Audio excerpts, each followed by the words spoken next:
All right, to this top 25, top 100 list, and ESPN putting out right now. I look at Ja Morant at 33, and that's immediately one of the first things that comes to my mind. And I get it; he's had some deal with his own issues, but when Ja Morant is at his best, he's one of the best players in the game. At 33, I really have tried to avoid looking at this list because it's so bad year in and year out. Derek White is 26. Derek White is in front of Karl Anthony Towns, Max.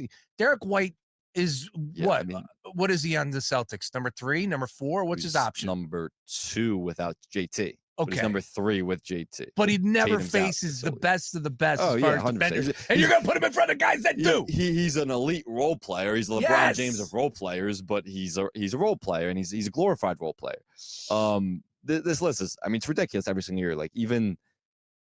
Derek White's ahead of Tyrese Maxey, Karl Anthony Towns, Trae Young. It's a ludicrous list. I try not to look at every year. All right, but we'll break down the top 10. That's what I was going to go to. All right, so the top 10 reads as follows here, and see if you disagree with anything. It goes Jalen Brunson at 10. Ridiculous right off the bat. Just absurd. Where is he at? Where should he be at? Go through the next. Kevin Durant, 9. That's a joke. Kevin Durant's better than Jalen Brunson, and LeBron James, who you're about to say is 8? Well, LeBron James is 8. Kevin Durant and LeBron James better than are Jalen ahead Brunson. of Jalen Brunson right now at this point in their careers. They should not be. There's no rational argument you can make for that. Jalen Brunson only history has carried teams. Collective. Yeah, want to look at the early 2010s when Jalen Brunson was a pup? Sure, you can make the argument that LeBron James was better than Jalen Brunson and he's had a better career. Sure, that's not what this is. It's a best players list heading into this season. Jalen Brunson has just carried his team to the playoffs back-to-back years into playoff series wins. When was the last time LeBron James did that? Kevin Durant was been the best player on his team last couple of years with another perennial all-star, and that team doesn't even make the playoffs anymore. It gets bowed out in the first round. Jalen Brunson is on such a different tier than those guys. Forget one slot better than the other. LeBron James and Kevin Durant aren't even on the same tier as Jalen Brunson at this point in their careers. How they impact the game of basketball, how they impact winning, what they have to do for their teams to be successful. It's absurd. Who in the world, no one puts their name on this list, but who in the world is making this list, watching basketball, how last season played out, and thinking, yeah, LeBron James, Kevin Durant, they had better seasons than Jalen Brunson. Yeah. They're getting younger. They're in the prime of their careers. It's a good call. Steph Curry at 7. I love Steph. I don't have a problem with that. Anthony Edwards at 6. Sure. Victor. Yeah, that's another problem. What? Victor Wembanyama. Wemby at 5. I love him. He's an unbelievable talent. He'll be the MVP of the league eventually. Sure. What has he done at this point to warrant being ahead of Steph, Jalen Brunson, Anthony Edwards, any of these guys? Even before he got the blood clot last year, the Spurs were not going to make the playoffs. He's awesome. He's going to win Defensive Player of the Year if he plays enough games.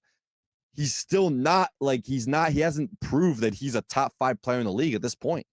Giannis at 4, Luka at 3, Shea at 2, Joker at 1. I think I'd put Shea at 1.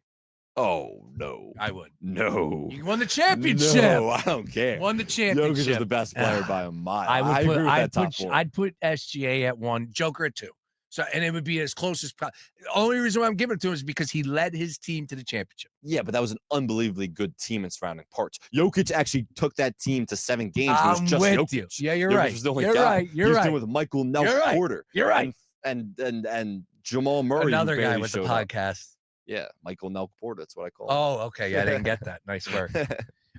Yeah, look, you're probably right. Put Joker at 1, but I just would give him the tip of the cap because he won the championship. Regardless, 1, 2, no issues there. Luka at 3. Luka, especially if he's going to thin down and he's going to be that type of guy that the Lakers expect him to be. Sure, Giannis, always keep him high. He's a stud.